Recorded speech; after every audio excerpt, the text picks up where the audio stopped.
Bonjour, actuellement en classe de MP4A, session 2018-2019, on va vous présenter les produits de cosinus. On va essayer de les transformer en somme de cosinus. Pareil pour les sinus et pareil pour les tangentes. Donc moi je ferai les cosinus, Guéret qui fera les sinus et Benjamin les tangentes. Voilà. Donc alors tout d'abord, à partir des formules admises, donc cos A plus B est égal cos A cos B moins sin A sin B. Et cos A moins B est égal à cos A cos B plus sin A sin B. On va essayer de retrouver un moyen mémotechnique.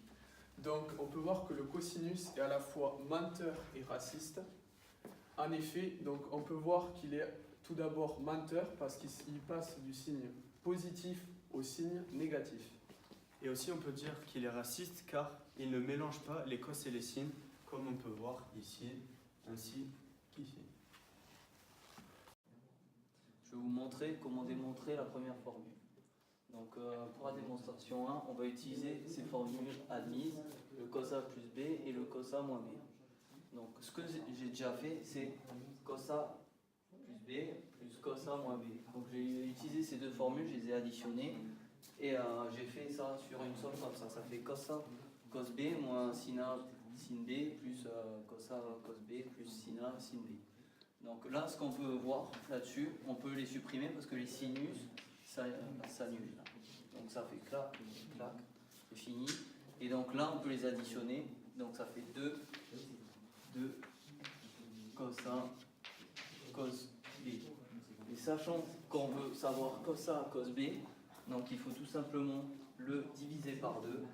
Et donc ça fait 1 demi, et donc là, 2 sur 2, ça fait cos A plus B. Cos A cos B, excusez-moi. Bon, je vais laisser la parole à Monsieur Guéric. Donc pour ma part, je vais vous essayer de vous démontrer comment on trouve le sin A et sin B. Donc encore en partant des formules admises. Donc pour trouver le sin A sin B, donc on va devoir l'isoler des formules. Donc avec ces calculs, donc en faisant le cos de A moins B moins le cos de A plus B, donc ce qui va nous donner cos de A cos B plus sin A sin B moins cos A cos B moins sin A sin B. Donc à partir de cette formule, on va pouvoir isoler sin A sin B donc en enlevant les cos, comme cos A moins B moins cos A moins B c'est égal à 0. Et ensuite, donc, ce qui nous donnera plus sin A sin B plus sin A sin B. Ce qui nous fera 2 sin A sin B. Et donc pour trouver sin A sin B, il suffit juste donc de faire 1 sur 2. Donc en enlevant le 2 ici, on peut trouver l'égalité que 1 sur 2 de cos A moins B moins cos A plus B est bien égal à sinus de A et sinus de B. Pour finir, nous allons démontrer la formule tan A tan B grâce aux autres démonstrations que mes collègues ont fait, soit cos A cos B et sin A sin B. Donc tout d'abord, on sait que tan alpha est égal à sin alpha sur cos alpha, soit tan A tan B est égal à sin A sin B sur cos A cos B.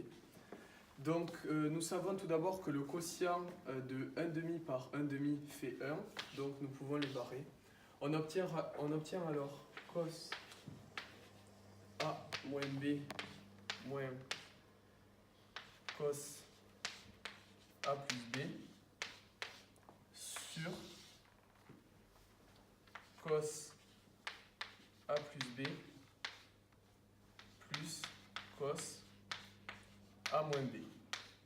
Donc soit tan A tan B est égal au quotient de cos A moins B moins cos A plus B sur cos A plus B plus cos A moins B. Merci pour votre attention et j'espère que vous aurez des meilleures notes que moi au contrôle de maths. Merci.